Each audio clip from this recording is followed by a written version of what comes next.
বন্ধুরা, আজকে হচ্ছে নীল ষষ্ঠী। তোমরা সকলেই জানো আজকে মহাদেবের পুজো। আমি ওই রকম সকালবেলায় উপোস করেছিলাম। সকাল থেকে উপোস করে শাড়ি টাড়ি পরে নিয়েছি ছেলের মঙ্গল কামনার জন্য। ঠাকুরের কাছে গেছি, মহাদেবের কাছে প্রার্থনা করতে গেছি। এরকম সব মায়েরাই আজকের দিনে যায়, আজকের দিনে গিয়ে মহাদেবের কাছে প্রার্থনা করে তাদের সন্তানরা যেন ভালো থাকে। কারণ মারা সবসময় চায় তাদের সন্তানরা ভালো থাকুক। তো যাই হোক, আমি গেছি, দেখো মন্দিরে ঢুকেছি, মহাদেবের কাছে গেছি। এই যে আমাদের এখানকার যে মন্দিরটা আছে, দেখো কত সুন্দর, একটা গাছের মধ্যে আছে মন্দিরটা। হ্যাঁ, গাছের নিচে আর কি। গাছটা হচ্ছে বিশাল বড় বট গাছ। গাছের নিচে এরকম বেশ খুব সুন্দর করে পাকা করে দিয়েছে, বাঁধানো করে দিয়েছে সব সুন্দর করে। দেখো সবাই মিলে এসেছি পুজো দিতে।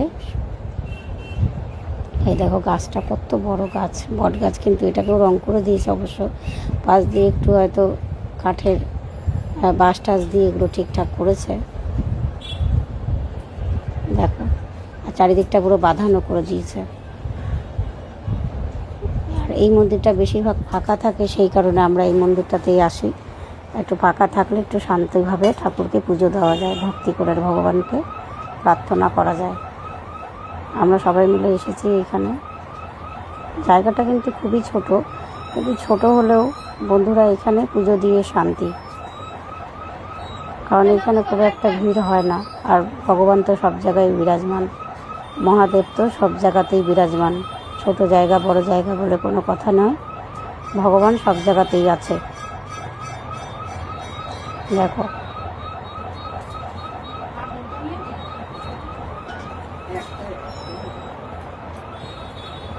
সুন্দর করে সকলে মিলে পুজো দিচ্ছে। আরও এই টাইলসগুলোর মধ্যেও অনেক ভগবানের ফটো আছে। দেখো, এই দেখো বজরংবলী, তারপরে বিভিন্ন লোকনাথ বাবা, তারপরে মা কালী, গণেশ ঠাকুর,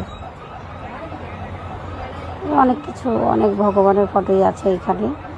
টাইলসের মধ্যে এগুলো সব লাগানো মায়ের ফটো। এইখানটায় পুজো দিয়ে আমরা ভীষণ শান্তি বন্ধুরা। খুব ঠান্ডা জায়গাটা, যেহেতু বট গাছের নিচে একদম মন্দিরটা, আর বট গাছের ছাওয়াতে জায়গাটা পুরো মানে ঠান্ডা।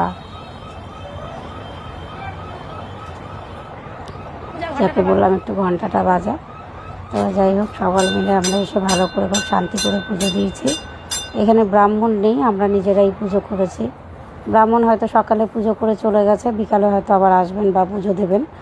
তো আমরা যেহেতু 1টা নাগাদ গেছিলাম, 1টা নাগাদ যাওয়াতে সেই সময়টা ব্রাহ্মণ পাইনি। আমরা নিজেরাই ঠাকুরকে মোমবাতি জ্বালিয়ে, প্রদীপ মানে ধূপকাঠি জ্বালিয়ে চলে এসেছি। আজকের দিনে মোমবাতিটাই হচ্ছে আসল, মোমবাতিটাই আজকে সন্তানদের নাম করে জ্বালানো হয় বন্ধুরা। হর হর মহাদেব, সকলকে ভালো রাখো, সবাইকে মঙ্গল করো, সবার মঙ্গল করো।